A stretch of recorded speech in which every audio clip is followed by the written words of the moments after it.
గణాధిపతయే నమః. ఓం గురుభ్యో నమః. ఓం శ్రీమాత్రే నమః.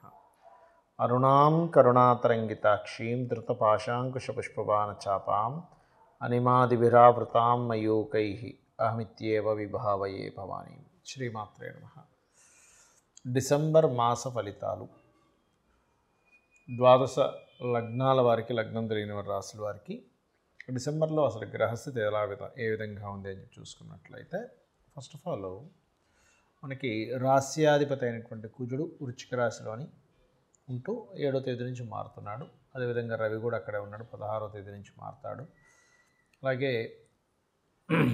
శుక్రుడు మరియు బుధుడు తులారాశిలో ఉంటూ అదే 7వ తేదీ వృశ్చికంలోకి వస్తున్నాడు. ఇక సింహరాశిలో కేతువు, కుంభరాశిలో రాహువు, మీనంలో శని, గురువు వచ్చేసి చూసుకున్నట్లయితే మిథునంలోకి ఎంటర్ అవుతున్నాడు, వక్రించుకుంటే వెనక్కి వచ్చి.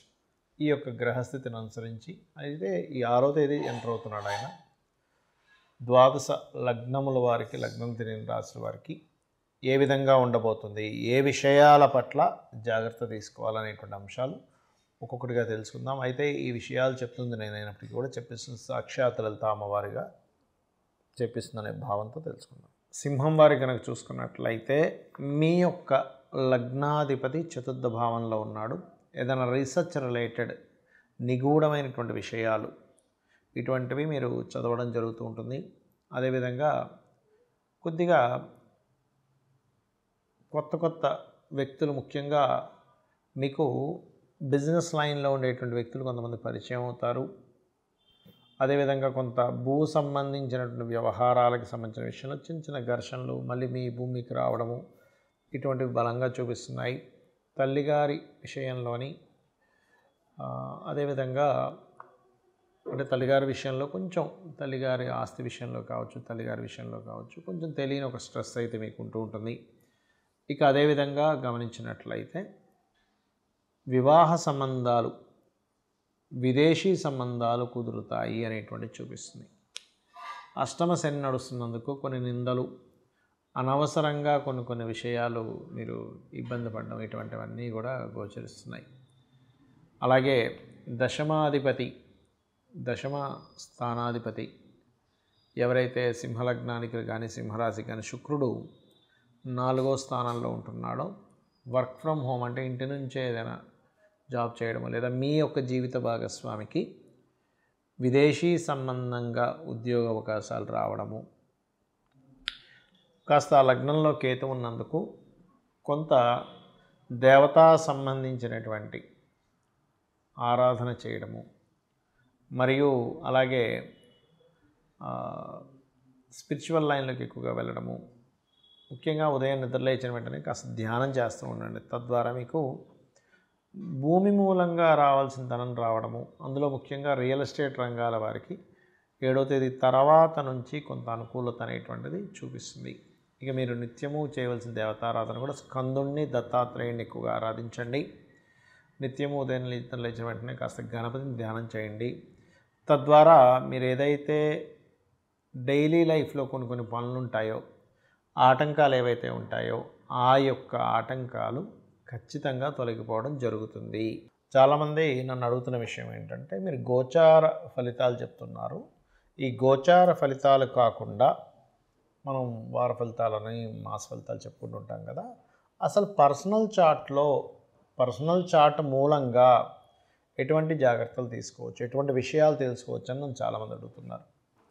అదేమిటంటే, ఫస్ట్ ఆఫ్ ఆల్ మనం పర్సనల్ చార్ట్ తెలుసుకోవాలంటే మనకి లగ్నము, నక్షత్రము, రాశి, గ్రహస్థితులు ఎలా ఉన్నాయో తెలుసుకోవాలి. ఇది తెలుసుకోవాలంటే మీరు పుట్టిన తేదీ, నెల, సంవత్సరము, సమయము, ప్రాంతము కావాలంటే మీరు ఏ ఊరిలో పుట్టారు, ఏ సమయంలో పుట్టారు, ఏ తేదీలో, ఏ నెలలో, ఏ సంవత్సరంలో పుట్టారు.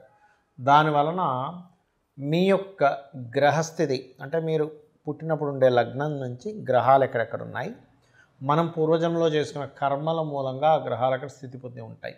అంటే కొంతమంది చూడండి ఫైరీ నేచర్ ఉంటారు, కొంతమంది ఎమోషనల్గా ఉంటారు, కొంతమంది అంటే ఒక్కొక్కరు ఒక్కో మనీ మైండెడ్ ఉంటాయి, good communicators, very strong, very fiery, కొంచెం ఎమోషనల్గా ఉండేవాళ్ళు, ఆర్టిస్టిక్ నేచర్ ఉండేవాళ్ళు, ఎక్కువ గొడవలు పెట్టుకునేవారు, సోషల్గా ఉండేవారు, సీక్రసీగా ఉండేవారు, ఎక్కువ స్పిరిచువల్గా ఉండేవారు, ఎక్కువ వర్కాలిక్గా ఉండేవారు, బిజినెస్ మైండెడ్తో ఉండేవారు, సేవాతత్వంగా ఉండేవారు, ఇట్లా రకరకాల వ్యక్తులు ఉంటారు.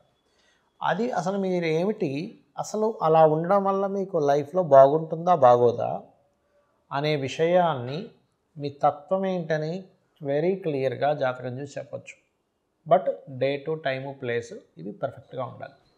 దానివల్ల ఎక్కడ డ్రాబ్యాక్ అవుతుంది, నేను ఏం చేస్తే బాగుంటుందని తెలుస్తుంది. ఇక రెండో పాయింట్ ఏంటంటే ఇక్కడ మీ ధనం, ఈ ధన సంబంధించిన విషయాల్లో చాలామంది చూడండి ఏదో చదువుతారు, ఎక్కడికో వెళ్తారు, అది వర్కౌట్ అవ్వదు, లైఫ్లో చాలా సంవత్సరాలు వేస్ట్ అయిపోతుంది. అసలు ఎందులో బిజినెస్ చేస్తే ఇప్పుడు ధనభావాధిపతి ఎవరయ్యారు, అది మెడికలా, ఇంజనీరింగా, లేకపోతే ఫుడ్ రిలేటెడ్ సంబంధించిందా, ట్రాన్స్పోర్టింగ్ రిలేటెడా, రీసెర్చ్ రిలేటెడా, స్కూల్స్ పెట్టుకోవాలా, కాలేజెస్ పెట్టుకోవాలా, లేకపోతే ఓన్గా చేసుకోవాలా, జాబ్ చేయాలా, లేదా ఇక్కడ చేయాలా, వేరే దగ్గరికి వెళ్తే బాగుంటుందా, విదేశాలకు వెళ్తే బాగుంటుంది, ఇవన్నీ కూడా మీ ధనాధిపతి చెప్పేస్తాడు. అలాగే సిబ్లింగ్స్తో ఎందుకు గొడవలు అవుతున్నాయి, మీరు ఏదైనా ప్రారంభించేటప్పుడు ఎందుకు ఆ ప్రారంభించేటువంటి అంశం లేట్ అవుతుంది, మీరు ఆ ప్రారంభించేటువంటిది ఏదైతే ఉంటుందో దాన్ని మీరు ఏ దేవతా ఆరాధన చేస్తే మీకు స్టార్టింగ్ ప్రాబ్లం కొంతమందికి ఉంటుంది. అలాగే మీరు ఏ డైరెక్షన్లో ఉండే గృహంలో, అంటే మెయిన్ డోర్ ఎక్కడుంటే, మీరు ఎటువంటి దాంట్లో ఉంటే అది మీకు, ఎందుకంటే వాస్తు మనకు కొంత సపోర్ట్ చేయాలి, గుర్తుపెట్టుకోండి. జాతకం ఎంత సపోర్ట్ చేస్తుందో వాస్తు మీకు సపోర్ట్ చేసినప్పుడు బాగుంటుంది. కాబట్టి దీనికి ఏంటి, మీరు ఎప్పుడు గృహం తీసుకుంటే మంచిది, ఎలాంటి గృహం తీసుకుంటే మంచిది, ఏ డైరెక్షన్లో ఉంటే మంచిది, అది అసలు మీ పేరు మీద తీసుకోవచ్చా లేదా, మీ జీవిత భాగస్వామి పేరు మీద తీసుకుంటే మంచిదా, లేకపోతే మీ పిల్లల పేర్ల మీద తీసుకుంటే మంచిదా అనేది ఒక లెక్క ఉంటుంది. అలాగే ఇక్కడ సంతాన అభివృద్ధి అనుకోండి, ప్రేమ వ్యవహారాలు అనుకోండి, ప్రేమించి పెళ్లి చేసుకుంటారా, లేకపోతే నార్మల్గా ఇంట్లో వాళ్ళు చూసిందేనా, లేకపోతే 2 వివాహాలు ఉన్నాయా, ఒకవేళ జీవిత భాగస్వామిని ఇంకా తప్పించుకోలేని స్థితులు ఉంటాయి కొంతమందికి ర్యాష్గా ఉండేవాళ్ళు, రకరకాల వ్యక్తులు వస్తూ ఉంటారు. మనం యాక్సెప్ట్ చేయవలసిన పరిస్థితి ఉంటుంది కొన్నిసార్లు. అలా అసలు ఏమైనా ఉందా, లేకపోతే కలిసి ఉండకుండా విడిపోతారు, ఇవన్నీ కూడా మీ జన్మజాతకంలో ఉంటాయి, గుర్తుపెట్టుకోండి. అది ఇంకోటి ఏంటంటే రుణరోగ శత్రు స్థానాలు, 6th హౌస్, అలాగే ఆ విషయాల గురించి తెలుస్తుంది, మీ కెరియర్ గురించి తెలుస్తుంది, మీ విదేశీ యోగం గురించి తెలుస్తుంది, మీరు ఏ బిజినెస్ చేస్తే బాగుంటుందో తెలుస్తుంది. ఇప్పుడు మీకు నడుస్తున్న మహాదశ ఎటువంటి రిజల్ట్స్ ఇస్తుంది, ఈ రిజల్ట్స్ నుంచి మీరు మంచి అవుట్పుట్ రావాలంటే మీరు ఏం చేయాలి, అలాగే మీరు పర్టికులర్గా ఈ యొక్క మహాదశల్లో ఏ అంతర్దశల్లో బాగుంటుంది బాగోదు అనేటువంటి అనేకమైనటువంటి అంశాలు, మీ పాస్ట్లో జరిగినవి కానివ్వండి, మీకు ప్రజెంట్లో జరుగుతున్నవి కానివ్వండి, మీకు ఫ్యూచర్లో ఉండేటువంటి కొన్ని అంశాలు కానివ్వండి, ఇవన్నీ కూడా మీ పర్టికులర్గా మీ పర్సనల్ చార్ట్లో అది ఎలా ఉంది అనేటువంటి చెప్పేదే మీ జన్మజాతకం. మరి గోచార ఫలితాలు ఎందుకు చెప్పుకుంటున్నాం అంటే, మనం పని చేస్తున్నాం, ఒక బిజినెస్ చేస్తున్నాం, మార్కెట్ బాగుంది, బిజినెస్ బాగా సాగుతుంది, మార్కెట్ అంతంత మాత్రంగా ఉంది, అంత గొప్పగా సాగదు కదా. అంటే ఏంటి, ప్రకృతిలో ఉండేటువంటి వాతావరణం కావచ్చు, బయట ఉండేటువంటి మార్కెట్ కావచ్చు, ఇవన్నీ కూడా మీకు పర్టికులర్గా ఏం చూపిస్తాయి అంటే వెరీ క్లియర్లీ మీ జాతక చక్రంలో మీకు ఎంతవరకు సపోర్ట్గా ఉందని చెప్తుంది. అయితే దీంతోపాటు మీరు అసలు ఏ దేవత ఆరాధన చేసుకుంటే వీటన్నిటి నుంచి బయటపడతారు. మరి జాతకం లేదండి, అసలు ఏ గోచారం, ఏ లగ్నం, ఏ రాశి కూడా తెలియదు అన్నవారు రెగ్యులర్గా లలితా సహస్రనామాలు చేసుకోండి. అయితే ఇప్పుడు ప్రజెంట్ నడుస్తున్నటువంటి గోచారంలో యాక్సిడెంట్స్ అనుకోండి, విపత్తులు అనుకోండి, రకరకాలు జరుగుతున్నాయి. దీని నుంచి ఎవరికి ఎటువంటి ఇబ్బంది కలగకుండా ఉండాలి, లైఫ్లో బాగుండాలి అంటే మీరు చేయవలసింది ఏమిటి అంటే సింపుల్గా ఏం లేదు. మీరు గుర్తుపెట్టుకోండి, మీ యొక్క ఇంటికి దగ్గరలో ఏదైనా ఆలయం ఉంటే రెగ్యులర్గా వెళ్ళడము, శని, రాహు, కుజ, గురు, ఈ 4 గ్రహాలు గుర్తుపెట్టుకోండి, ఈ 4 గ్రహాల దగ్గర దీపారాధన చేయండి. మీరు ఎక్కడికైనా బయటికి వెళ్ళేటప్పుడు ఒక్కసారి మీ ఇష్టదైవాన్ని తలుచుకోండి. మీ ఇష్టదైవం ఎవరు, శివుడా, విష్ణువా, నారాయణుడా, అట్లా మీ ఇష్టదైవాన్ని తలుచుకొని బయలుదేరండి.